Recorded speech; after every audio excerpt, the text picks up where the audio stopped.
sure some of you guys have already seen this, but I thought I would talk about it anyway. Video shows masked gunman pulling a gun on UnitedHealthcare boss Brian Thompson moments before fatally shooting him in New York City. I'm sure most of you have already seen this, but videos emerged of the moments before the murder of a top healthcare boss of a New York City street in what police believe to be a targeted hit. Brian Thompson is shown walking in Manhattan when the killer appears from behind the car and raises the gun, believed to be a fit hit with a silencer from about 15 feet. After the footage cuts, the gunman is shown running across the street and disappearing. Authorities said the man fled on an electric bike into Central Park. The attacker fired multiple times at Mr. Thompson and continued despite the gun briefly jamming, according to the police. Mr. Thompson, 50, was hit at least once in the back and once in the calf during the attack, which happened in the 6th Avenue around 6:45 a.m. He was taken to hospital but could not be saved. There's a picture of the guy. Police Commissioner Jessica Tisk said the killer appeared to have been lying in wait for several minutes. This does not appear to be a random act of violence. Every indication is that it was premeditated, pre-planned, targeted attack. CCTV image appeared to show a white man wearing an all-black clothing, carrying a grey backpack. Chief Detective Joseph Kenny, from watching the video, it does seem that they is proficient in the use of firearms, as he was able to clear the malfunctions pretty quickly. Drones, helicopters, and dogs are now being involved in the hunt for the killer. So, the funny thing about this is that no one knows the motive. Everyone's trying to figure out the motive. Everyone's basically saying that maybe the killer family had something happen to them health-wise, and they weren't able to get a payment out of the, this company that this guy is the CEO for. Maybe they held back some medicine, some care. Maybe they were involved in a lawsuit that healthcare company is currently going through at the moment. I think it's like in the hundreds of millions of dollars and shit. Maybe that guy personally has an issue with the person himself, and he might have a personal issue with someone in his family. Who knows? Maybe just hired by somebody else. Who fucking knows? One thing that was kind of weirdly refreshing to see was that this was clearly somebody that has done this previously before. This is definitely a professional. The way that he calmly walks up behind him, because you've seen, maybe I'm too macabre, but I've seen plenty of gun violent videos and shit, and you see a lot of the panic, a lot of the stress, a lot of the nerves kind of like emanating from the fucking video. But this was done very, very calmly. I think even the point about the gun jamming, I don't think that's even true. I think if I watched a video, I think of it on YouTube, about how the gun loads and stuff, and it does load that way. So instead of it being like a silencer that you see in a movie, you just like allegedly to kind of like get the other bullets in the chamber, you kind of have to kind of toggle it to the side. I think I watched a video, I forgot what the makeup it is, but allegedly wherever the gun is, you kind of have to do that maneuver where it kind of looks like it jammed, but it didn't. But even if it did jam, he didn't panic once. He didn't really break his stride. He just stood there and kind of fired off those shots directly to the person. I also like the fact that despite there being a woman, I think, standing at the side of the door, clearly like within view or within the sight of him shooting her, he didn't shoot her either. He aimed directly at the person he was trying to aim at and quickly got away. And you have to assume this guy was a professional because he jumped on an e-bike to get away. You have to be a real professional. You have to be really proficient at what you do. You have to be a real professional to kill somebody in quote-unquote broad daylight. I think it's at 6 in the morning, and then jump on a fucking e-bike. You know what I mean? Especially one of the city bikes and shit. That you are really, really unhinged. So clearly this guy wasn't doing this to be a jokey joke thing. But a weird coincidence, a weird thing that might be a positive thing going forward about this sort of thing. Weirdly enough, maybe in a weird way, this is a weird thing to say, maybe this might stop now. This infatuation that societally everybody has with CEOs, right? Maybe this might stop the kind of the lionizing of CEOs and kind of get them back to actually doing the job that they're meant to be doing, especially CEOs of like big multinational corporations and companies and stuff. Maybe this might make them realize that the public don't see them the way that they see themselves, or even the way they see themselves in the media.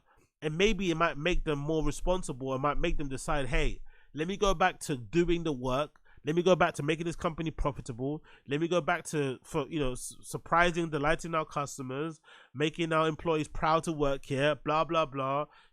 Servicing our board members, making sure we reach the targets, whatever it may be. Let's go back to doing what I know best, as opposed to just sitting on fucking panels, talking about, remote working, lamenting people that don't want to lamenting people that want to work from home, taking the piss out of the working class, and just generally being a cunt. Because that's what you see from CEOs nowadays on social media.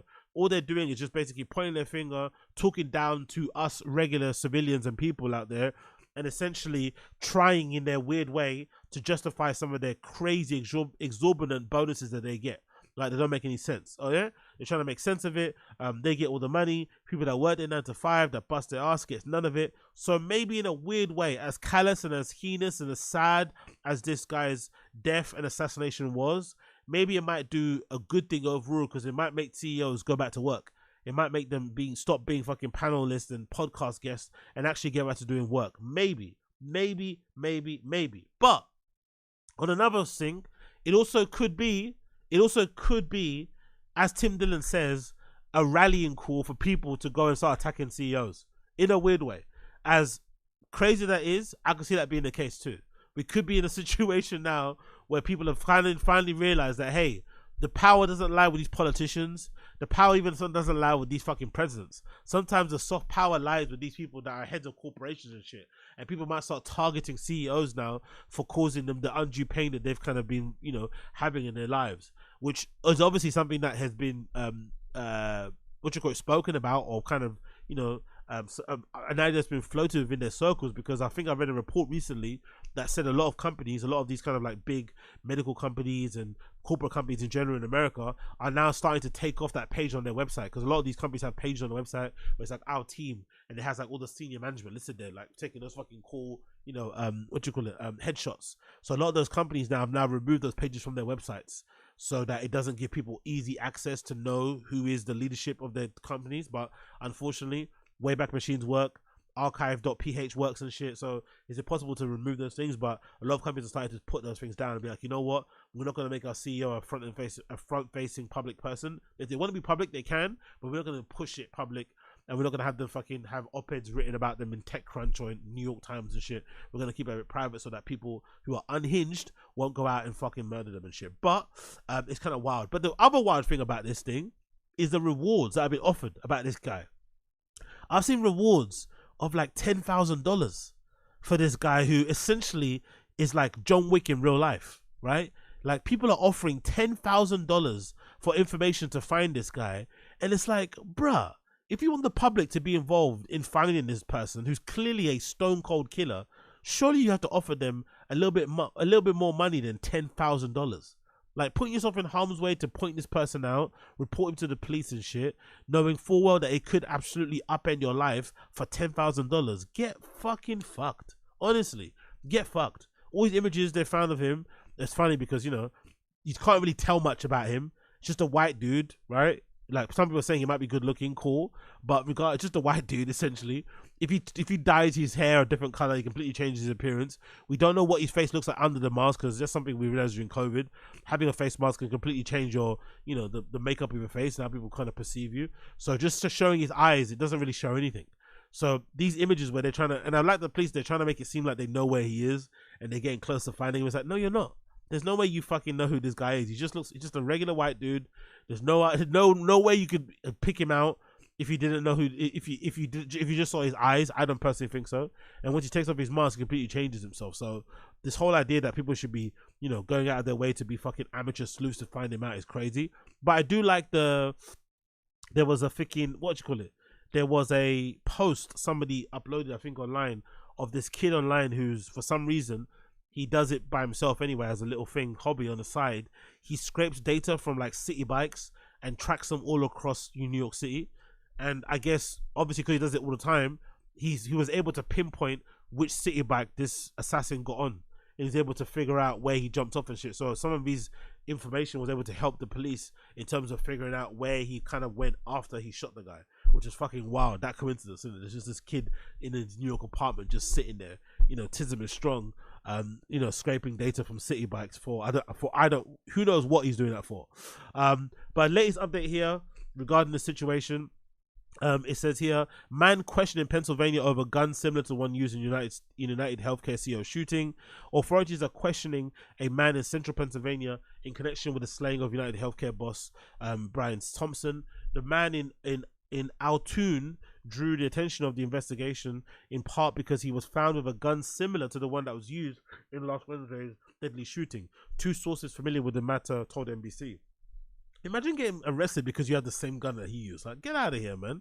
It's a good gun, isn't it? That's why he used it. Why are you arresting me for? Go find the guy who did this shit.